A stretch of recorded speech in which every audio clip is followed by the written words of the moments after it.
நம்ம பேசிட்டு இருக்கும்போது யாருப்பா அங்கே ஏசி போடுங்க நாங்கள்ல சீமான் கிட்ட என்கிட்ட என்ன சொல்கிறாங்க போடவே மாட்டாங்க. நான் போடவே மாட்டாங்க. மேடையில் வந்து உட்காந்துக்கிட்டு வர்றவங்க போற எங்களை பேசாம எங்க அப்பனை பேசிக்கிட்டே இருந்தாங்க. இரா உன்னை பழி வாங்குற ஒரு ஆள். இனி வீட்லயே பானிபூரி செய்யலாம் எல்லாரும். ஆச்சி பானிபூரி கிட். அக்ஷய திருதிக்கு பிரின்ஸ் ஜுவல்லரியில நீங்க வாங்கும் ஒவ்வொரு 8 கிராம் தங்க நகைக்கும் 2000 மதிப்பிலான தங்கம் இலவசம். வெறும் 1000 ரூபாய் செலுத்தி இன்னைக்கே கோல்ட் ரேட்டை லாக் பண்ணுங்க.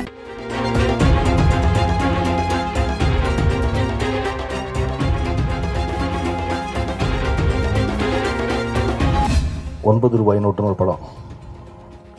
₹9 நோட்டுனா என்ன? செல்லாது இல்லை.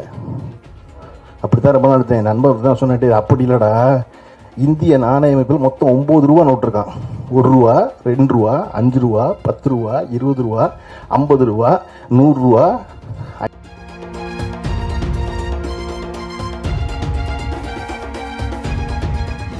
நான்லாம் அதுலேருந்து மீளவே இல்லை. நான் நினச்சிக்கிட்டு இருக்கேன் அஜித்தில் பாதி விஜயில் பாதி விஜித்னு. பார்த்தீங்களா, நீங்களும் அப்படி தான் நினச்சிருக்கீங்க. நம்ம எல்லாம் 9 நோட்டை மாதிரி நினச்சவங்க எல்லாரும்.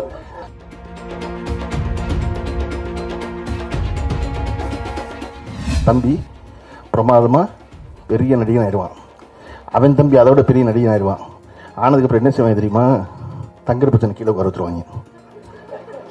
தங்கர் பிரச்சனை கீழே உட்கார வச்சுருவாங்க. முதல் வரிசையில் இசை அவர்கள் போல படம் ஓட மாட்டேங்குது சொல்ல படம் ஓடும். எப்படி படத்தை ஓட வைக்கிறேன்னு தெரியல. நல்ல படம் எடுத்தால் ஓடும். அவ்வளோதான். அது ரொம்ப சிம்பிள். ஏன் படத்தை ஓட்ட வைக்க முயற்சி பண்ணிருக்கேன். இந்த படத்துடைய பட்ஜெட்டில் முதல்ல பண்ணுற ரெஸ்ட்ரிக்ஷன் என்ன அப்படின்னா அசிஸ்டன்ட் டைரக்டர் வீட்டுக்கு அனுப்பிச்சது. இது நீங்கள் எல்லா படத்திலும் நடக்குது. நான் உங்களுக்கு சொல்கிறேன் கேளுங்க. ஒரு படத்தை வெற்றி பெறும்னு அந்த இயக்குனரை விடவும் ஆழமாக நம்புறவன் அந்த படத்தில் உதவி இயக்குனர் தான். இயக்குனர் எல்லா புகழையும் அடைவார். படம் வெற்றி பெற்றா உதவி இயக்குனர் அடைவதில்லை. ஆனால் அவன் என்ன நம்புறான் அப்படின்னா, இயக்குனர் வெற்றி பெறுவதன் மூலமாக நாமும் வெற்றி பெறுவோம் நம்புறாங்க.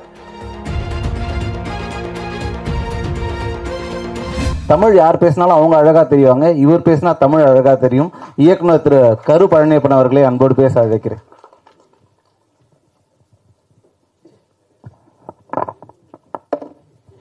ஏற்கனவே மணி 8:45 ஏசி ஆஃப் பண்ணிக்கிட்டு இருக்காங்க.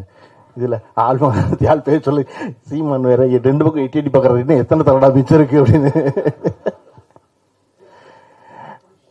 பேரன்பும் பெருங்கோபமும் படத்தின் வெளியீட்டு அறிவிப்புக்கு வந்திருக்க உங்கள் எல்லோரையும் வணங்கி மகிழ்கிறேன். இந்த படம் வந்து தொடர்ச்சியாக இந்த படம் பற்றி எல்லோரும் வாழ்த்தி பேசினார்கள். அதில் குறிப்பாக தங்கர் பச்சனின் மகன் அறிமுகமாகிற படம் என்பதால் தங்கர் பச்சனை பற்றி அதிகம் பேசினார்கள். நீங்கள் தங்கர் பச்சனை புரிஞ்சுக்கிறதுக்கு உங்களுக்கு நுட்பம் வேணும். ₹9 நோட்டுன்னு ஒரு படம். ₹9 நோட்டுனா என்ன? செல்லாது இல்லை. அப்படித்தான் ரொம்ப நாள் எடுத்தேன். நண்பர் தான் சொன்னேன், அப்படி இல்லைடா, இந்திய நாணய அமைப்பில் மொத்தம் ₹9 நோட்டு இருக்கான். ₹1, ₹2, ₹5, ₹10, ₹20, ₹50, ₹100, ₹500, ₹1000 அந்த படம் எடுத்தப்ப ₹9 நோட்டு இருக்கு. அந்த ₹9 நோட்டு பயன் இல்லடா, அதை விட அந்த மனுஷன் உயர்ந்தவனா சொல்ற நுட்பம் இல்லைக்கடா. நான் சொன்னேன், என்னடா படம் வந்து இத்தனை வருஷம் கழிச்சு எனக்கு சொல்றீங்க அப்படின்னு. இது புரியாம அந்த படத்தை 2-3 தடவை பார்த்துட்டேன் நான் அப்படி. அதை விட அண்ணன் சொல்றது ரொம்ப பிரமாதமான நுட்பம் இருக்கு. என்னன்னா, இந்த படத்துல கதாநாயகனுக்கு விஜித்னு பேர் வச்ச அண்ணன் ஒன்று சொன்னார் பாருங்க. நான்லாம் அதுலேருந்து மீளவே இல்லை. நான் நினச்சிக்கிட்டு இருக்கேன் அஜித்தில் பாதி விஜயில பாதி விஜித்னு. பார்த்தீங்களா, நீங்களும் அப்படி தான் நினச்சிருக்கீங்க. நம்ம எல்லாம் 9 நோட்டை மாதிரி நினச்சவங்க எல்லாரும். அண்ணன் தான் சொன்னார், நான் ராத்திரி திடீர்னு முழிச்சேன், எனக்கு இந்த பேர் ஒலிச்சிச்சு காதில், அப்படித்தான் அந்த பேர் வச்சேனாரு. எனக்கு என்ன பிடிச்சிருந்துச்சுன்னா, அதை நம்ம நம்புறமோ இல்லையோ, தங்கர் பச்சை நம்புறாரு பாருங்க. அதை இந்த பேர் எனக்கு காதில் ஒலிச்சிச்சு, அதை எல்லாரும் சொல்றாரு பாருங்க. அந்த நம்பிக்கை தான் ரொம்ப முக்கியம் சினிமாவில். இதை சொன்னா நம்புவோம், என் நம்பர் நம்ம சொல்லுவோம் அப்படின்னு. அப்படி இந்த படத்தில் அறிமுகமாகும் விஜித் பச்சானுக்கு முதல்ல வாழ்த்துக்கள். இதை வேற சுசீந்திரன் வேற காதுல கேட்டதுன்னு தெரியாம தம்பி தம்பி பேர் வர மாட்டேங்கிறாரு. நாங்க இவ்வளவு யோசிச்சு வச்சிருக்கோம் ஒரு பேர், நீ மட்டும் பேர் வராதுங்கிறீங்க. அதனால தேவயானி அவர்கள் மிக சிறப்பாக தன் வீட்டு பிள்ளையை வாழ்த்துவதைப் போல, தன் வீட்டு பிள்ளையை கண்டிப்பதைப் போல தன் வீட்டு பிள்ளைக்கு வழிகாட்டுவதை போல மிக நேர்த்தியான ஒரு பேச்சு பேசிட்டாங்க. நீங்கள் பார்த்தீங்கன்னா தேவயானி ஒரு 20 வருஷம் கழிச்சு தம்பி பிரமாதமாக பெரிய நடிகன் ஆயிடுவான். அவன் தம்பி அதை விட பெரிய நடிகன் ஆயிடுவான். ஆனதுக்கப்புறம் என்ன செய்வாங்க தெரியுமா? தங்கர் பிரச்சனை கீழே உட்கார வச்சுருவாங்க. தங்கர் பிரச்சனை கீழே உட்கார வச்சுருவாங்க முதல் வரிசையில். ஏன்னா அவங்க என்ன தெரியுமா கோவம் இருக்கும்? நான் அறிமுகமாகறேன், மேடையில் வந்து உட்காந்துக்கிட்டு வர்றவங்க போற எங்களை பேசாம எங்க அப்பனை பேசிக்கிட்டே இருந்தாங்க, இரா உன்னை பழி வாங்குறேன் ஒரு ஆள் ஆளா கேட்டாரா? பாத்தீங்களா என்னப்பா நீ முத படம் நடிக்கிறதுக்குள்ள எல்லா ரகசியத்தையும் கதாநாயகி தான் நீயும் சொல்ற.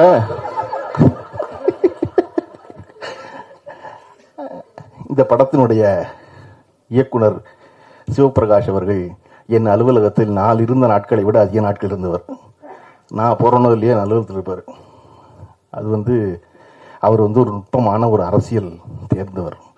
நீங்கள் அரசியல்லாம் உன்னை கட்சியில் நினச்சக்கூடாது. தினசரி வாழ்க்கைக்கு ஒரு அரசியல் தேவைப்படுது இல்லையா? அந்த அரசியலை முழு முதலாக படித்தவர் சிவபிரகாஷ். அவருக்கு என்ன எந்த காரியம் எப்படி செய்யணும்னு தெரியணும். அடிப்படை அரசியல் முதல்ல அதுதானே. இதனால் இவன் முடிக்குங்கிறத தெரிஞ்சுக்கிறதா முதல் அரசியல். அதை ரொம்ப நேர்த்தியாக தெரிஞ்சவர் சிவபிரகாஷ். நம்ம நீ பேசிட்டு இருக்கும்போது யாருப்பா அங்கே ஏசி போடுங்க நாங்கள்ல சீமான் கிட்ட என்கிட்ட என்ன சொல்கிறாங்க, போடவே மாட்டாங்க. நான் போடவே மாட்டாங்க. சுரேஷ் ஏசியை போடுனா தான் சுரேஷை திருப்பி கூட்டு கேட்க முடியும், என்னடா ஏசின்னு.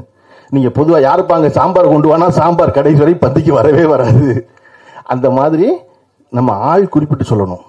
அப்படி சிவபிரகாஷ் குறிப்பிட்டு சொல்கிறவர் தன்னுடைய முதல் படத்தை இவ்வளவு ஒரு அடர்த்தியான படமாக எடுத்திருப்பதாக பார்த்த எல்லோரும் சொன்னார்கள். ஏன்னா நான் பார்த்துடக்கூடாதுன்னு ரொம்ப கவனமாக இருந்தார் சிவபிரகாஷ். வேற காரை சொல்லி எனக்கு இன்னைக்கு வரையும் படம் காட்டல. அவர் கேட்டார் என்ன உங்களுக்கு மட்டும் காட்டல? இல்லை என்ன காட்டல, என்ன தெரியல. நல்லதுதான், நான் என் இயக்குனருக்கு படம் காட்டல. எழில் சார் துல்லாமுத்தூர் படம் எடுத்தும்போது இயக்குனருக்கு படம் காட்டல, அவருடைய இயக்குனருக்கு. நான் பார்த்திபன் சாருக்கு படமே காட்டல, ஒரு ஃப்ரேம் கூட காட்டல. எனக்கு என்னென்னா பார்த்துக்கிட்ட தியேட்டரில் அப்படின்னு தியேட்டரில் அந்த படம் பார்த்து வெற்றிகரமாக ஓடிய பொழுது என்னை விடவும் அதிகம் மகிழ்ந்தது திரு பார்த்திபன் அவர்கள் தான். அதை போல இந்த படம் பெறும் வெற்றிக்கு சிவபிரகாஷோட அதிகம் நான் மகிழ்வேன். இன்னொரு முக்கியமான விஷயம், தொடர்ச்சியாக மேடையில் பேசிய எல்லோரும் இந்த படத்துக்கு தொடர்பில்லாத செய்திகளை சொல்லிகிட்டே இருந்தாங்க. அது பொதுவான சினிமா செய்திகளாக இருந்தால் கூட அப்படி பேச வேண்டாம்னு நினைப்பேன். நான் சொல்கிறதுக்கு இன்னொரு இடம் இருக்குது, வேறு இடத்துல சொல்லிக்கலாம் போய் அப்படின்னு. இது பேரன்பும் பெருங்கோவுங்கிற ஒரு படம். அந்த படம் வெற்றி வரணும்னு விரும்புகிற வாழ்த்துறை எல்லோரும் கூடியிருக்கோம். ஆனால் அப்படி சூழலில் உதயகுமார் அவர்கள் போல, இசை அவர்கள் போல படம் ஓட மாட்டேங்குது சொல்லாது. படம் ஓடும். எப்படி படத்தை ஓட வைக்கிறேன்னு தெரியல, நல்ல படம் எடுத்தால் ஓடும், அவ்வளோதான். அது ரொம்ப சிம்பிள். ஏன் படத்தை ஓட்ட வைக்க முயற்சி பண்ணுறீங்க? ஓட்ட வைக்க முயற்சி பண்ணாதீங்க. படத்தை நல்ல படம் தான் ஓடும். அப்படித்தான் ஓடி இருக்குல்ல படம், இல்லையா? இல்லைங்க உங்களுக்கு தெரியலைங்க அப்படின்னா குறைஞ்சபட்சம் இந்த திரைத்துறையில் இருக்க பிரச்சனைகளை அரங்கத்தில் பேசாதீங்க, அறையில் பேசுங்க. இங்கே ஒரு 40 சேனல் உட்காந்துக்கிட்டு திரும்ப ஒளிபரப்பிக்கிட்டே இருக்காங்க. சினிமா மோசமாக இருக்குது அப்படின்னு. அதுக்கு 2 பேர் உட்காந்துக்கிட்டு ஆரம்பிக்கும் போதே அந்த படம் எத்தனை கோடி நஷ்டம் தெரியுமா ஆரம்பிக்கிறான்.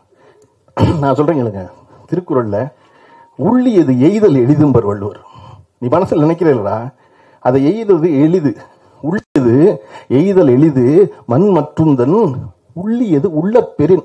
முதல்ல நீ நம்பணும், நீ நினைக்கணும் ஆகும்னு. சதா சர்வகாலம் நினைச்சுக்கிட்டு இருந்தேன்னா அது நடக்கும். நீங்க எப்ப பார்த்தாலும் 200-200 பேரை கூட்டி சினிமா ரொம்ப மோசமா இருக்கு, யாருமே பிழைக்கல, நாங்கெல்லாம் ரொம்ப கஷ்டப்படுறோம், நாங்கெல்லாம் சினிமாவை காப்பாற்ற போராடுறோம். தயவு செஞ்சு போராடாதீங்க, சினிமா காப்பாற்ற எல்லாரையும். சினிமாவை யாருமே காப்பாற்றவே முடியாது. இங்க இந்த சீனுமே புது சீன் இல்லை, எல்லாமே பழைய சீனு. கதை இல்லாம கதை கேட்கறாங்க, கதை இல்லாம கேட்கறாங்க. ஆர்விக்குமார் ரஜினிகாந்த் எப்படி கதை கேட்டாரு? எப்படி எஜமான் படம் நடந்துச்சு? சின்ன கூட்டு வெற்றி பெற்றுச்சு, அதனால கூட்டு நடந்துச்சு. ஆர்விக்குமார் மிகச்சிறந்த கதையை வச்சிருக்காரு கூப்பிட்டாரு ரஜினிகாந்த். ஆர்விக்குமார் மிகப்பெரிய வெற்றியில் இருந்தார், கூப்பிட்டாரு. அந்த இடத்துல நல்ல கதை பண்ணாரு. அதனால இது எல்லாமே எப்பொழுதும் திரையுலகம் என்பது வியாபாரம் சார்ந்தது இல்லையா? உலகமே வியாபாரம் சார்ந்தது. இந்த உலகத்துக்கு யாரு வேணும்? வெற்றி பெற்றவர்கள் வேணும் இல்லையா? திரும்ப இன்னைக்கு ஏன் தங்கர் பச்சன் அவர்களை குறிப்பிட்டுட்டே இருக்காங்க மேல இருக்க எல்லாரும்? அவர் வெற்றி பெற்றவர். ஏன் தேவயானி அவர்கள் நன்றியோட சொல்றாங்க? ஏன் சொல்றாங்க அப்படின்னா, எனக்கு எதுவும் தெரியாது, அவர் சொன்னார் பாரதி நடிக்க சொல்லி, அவர் சொன்னார் மறுமலர்ச்சி நடிக்க சொல்லி நான் போனேன்னு. அப்ப விஜித் பச்சனுக்கு இந்த மேடையுடைய டேக்கவே என்ன தெரியுமா, செய்தி என்ன தெரியுமா, இயக்குனர் ஒளிப்பதிவாளர் சொல்றதை கேட்டீங்கன்னா நீங்க வெற்றி படத்துல இருப்பீங்க. உங்களுக்கு தெரியாது, அது அவர்களுக்கு தெரியாது, அவங்க செய்வாங்க அந்த வேலையை. அப்ப இங்க பெரு வெற்றி பெறுவதற்கு மிகச்சிறந்த படங்களையும் மிகச்சிறந்த மனிதர்களையும் உடன் வைத்துக் கொள்வதுதான் முக்கியம். சிவபிரகாஷ் அவர்களுக்கு முதல் படத்திலேயே அந்த வாய்ப்பு அமைந்திருக்கிறது. அவர் பெரு வெற்றி பெறுவது முக்கியம். அதை விட ஒரு முக்கிய செய்தி, பொதுவாக இன்று சினிமாவில் என்ன செய்வது கேட்குறீங்க.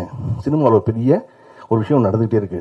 என்ன அப்படின்னா, ஒரு படத்தினுடைய படப்பிடிப்பு முடிந்த பிறகு அந்த படத்தினுடைய உதவி இயக்குநர்கள் அந்த படத்தை விட்டு வெளியே அனுப்பப்படுறாங்க. படம் ரிலீஸ் ஆக போகும்போது அந்த படத்தினுடைய உதவி இயக்குநர்கள் யாருமே இருக்குதில்லை.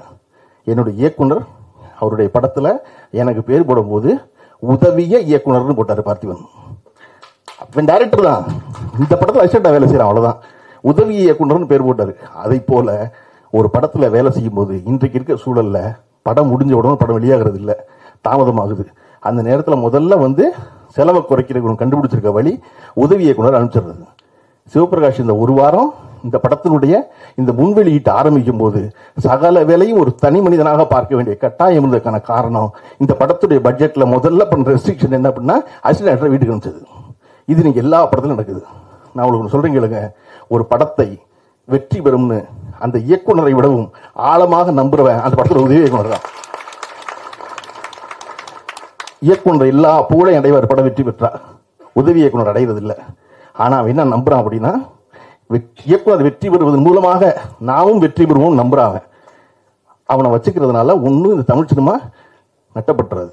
நீங்க கியூபு கட்டுற காசு 5000 கட்டுறாரு ஆந்திராவில், 12000 கட்டுறாருங்கெல்லாம் அப்புறம் அறைக்குள்ள பேசுவோம். அது இங்கே தீர்வு கிடையாது யார்ட்டையும், அது அறைக்குள்ள பேச வேண்டியது. ஆனா உதவி இயக்குனர்களை இப்படி நடத்துறாங்கிறது அரங்கத்தில் பேச வேண்டியது. அது ரொம்ப முக்கியம். அதை போல இந்த படம் மட்டுமல்லாது எல்லா படத்திலும் தொடர்ந்து மிகச்சிறந்த இயக்குனர்கள் வர வேண்டும். வருவதற்கு சினிமா எல்லா வாய்ப்பையும் எல்லா கதவையும் எப்பொழுதும் திறந்து வைத்திருக்கிறது. சிவபிரகாஷுக்கு திறந்து வைத்திருப்பதை போல இந்த படம் ஆரம்பித்தது ஒரு ப்ரொடியூசர், அதுக்கப்புறம் நடத்துனது ப்ரொடியூசர், அதுக்கப்புறம் நீ படத்தை வெளியிட்டு வந்திருக்கிறது 3வது ப்ரொடியூசர். ஏன்னா அந்த படம் தனக்குரியவர்களை தேர்ந்தெடுத்து வெளியே வந்து சேர்கிறது இல்லையா? அப்ப இதை போல அனைத்து படைப்புகளும் பெரும் படைப்புகளாக வரட்டும். எல்லா படைப்பிலும் பேரன்பும் பெருங்கோபமும் நிறைந்திருக்கட்டும். குழுவினருக்கு வாழ்த்துக்கள். நன்றி. இனி வீட்லயே பானிபூரி செய்யலாம் எல்லாரும். ஆச்சி பானிபூரி கிட். அக்ஷய திருதிக்கு பிரின்ஸ் ஜுவல்லரியில நீங்க வாங்கும் ஒவ்வொரு 8 கிராம் தங்க நகைக்கும் 2000 மதிப்பிலான தங்கம் இலவசம். வெறும் 1000 ரூபாய் செலுத்தி இன்னைக்கே கோல்ட் ரேட்டை லாக் பண்ணுங்க.